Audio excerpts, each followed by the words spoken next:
Isang mapagpalang araw mga idol. Ang video natin ngayon ay mag-unbox tayo ng Evo helmet XT300 model. Yung bago nilang model na i-unbox natin. Tingnan natin kung ano ang pagkakaiba doon sa dating model ng Evo helmet.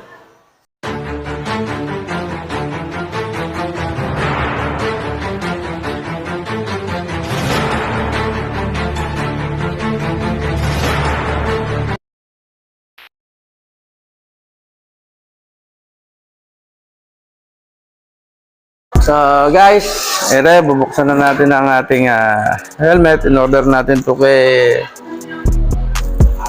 Shopee. At ilalagay ko na lang po ang description natin ilalagay ko na lang ang link sa description natin sa baba ng video na to. So tara mga idol, buksan na natin.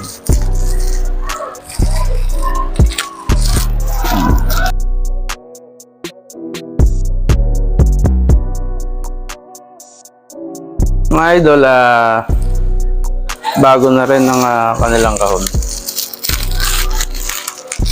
So dati yung mga kahon ng Evo is dilaw ay gold, parang ganun, yellow.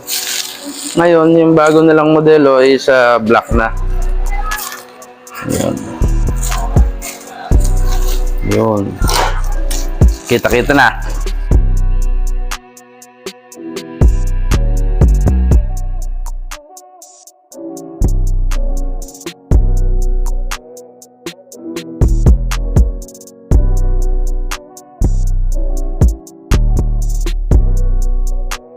Yun mga idol, maganda.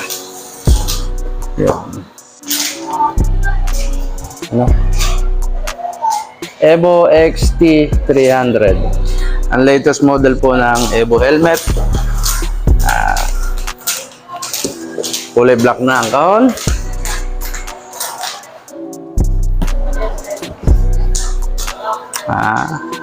Tapos top air bend, sun visor,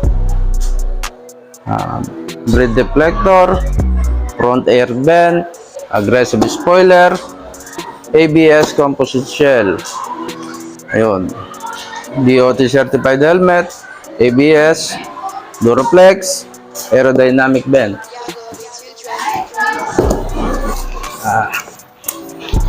Tara mga idol, buksan na natin. Kilig pa ako!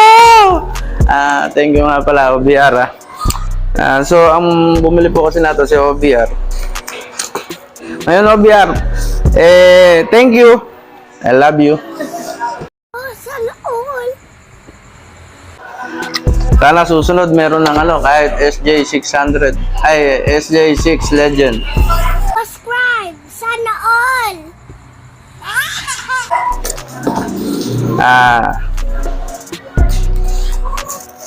Ang una kong nakita ay yung dust bag niya mga idol. Bago na rin, dati yung dust bag ng Evo is black lang. So ngayon, binago niya yung appearance niya. Na-design na mga idol. Tapos, ang kasama niya ay mayroon siyang extra clear lens. Clear lens to. Iyon. Natin. Yun. Pin lock ready pa siya mga idol. Ang pin lock po ay ginagamit yon sa pag mahamog.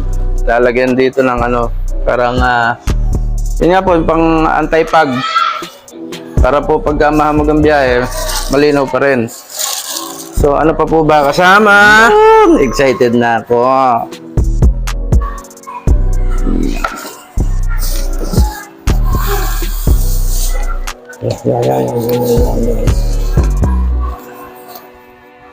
Charan!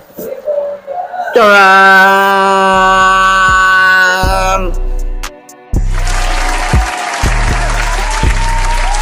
Yun. Charan! Ayan na po siya mga idol. Titanium glossy po ang in-order natin. Tsaka po monocolor lang po ang XT300. So hindi ko po alam kung meron na silang mga med design. Pero monocolor lang po ang pagkakaalam ko. Ayun. Ang pagkakaiba po niya sa GT Pro ay mas malapad na po itong sa chin.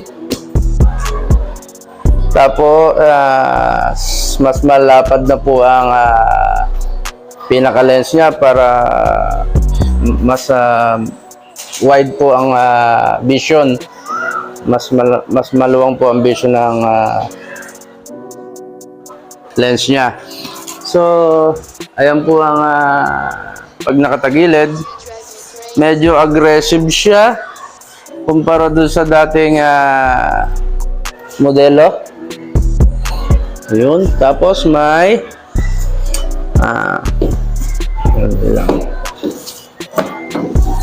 yun. Meron na po siyang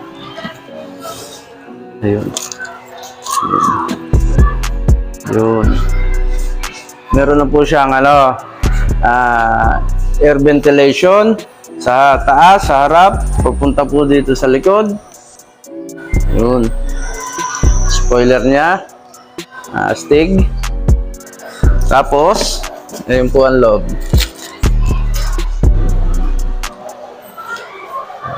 Leather, tapos nylon. Ayun. May kasama po siyang sticker. Ba to? Manual siguro to. Ganda po ang yari niya. So, tingnan po natin.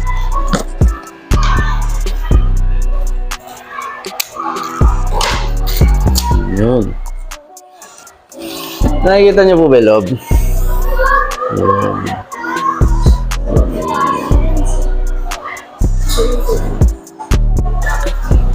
Ayun, at saka po ito na bago na.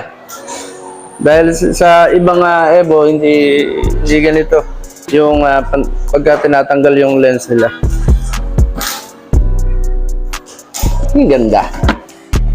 Yun. Yun, dual visor po siya. Ayun. Dual lens.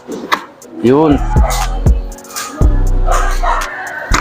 Yun. May sun visor siya para mas maganda po ito ay kakabit para kahit umaga, gabi pwede siya.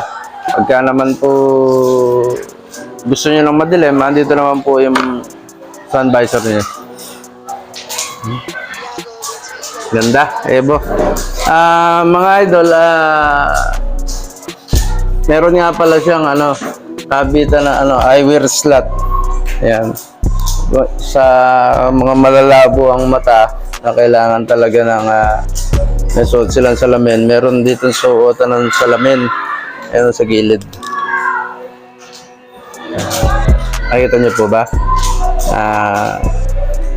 Maganda, maganda.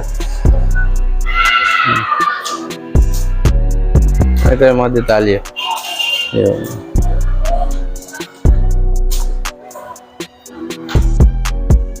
Thank you.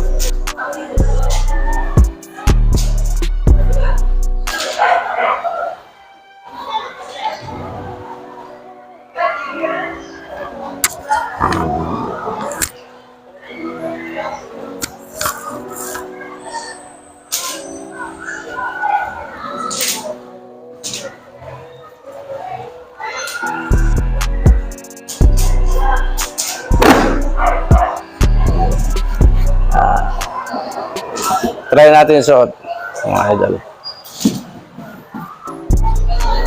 Yun. Oh my God! Wow!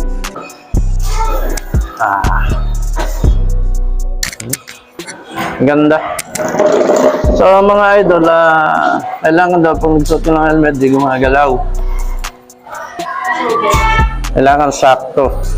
Mga idol, salamat sa panonood nyo.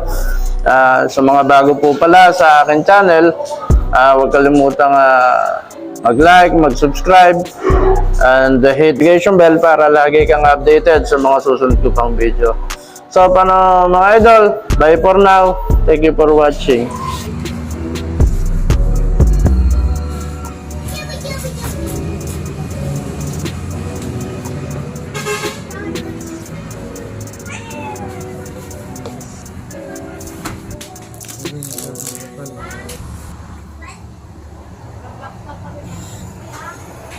Ako rin sali, Mama.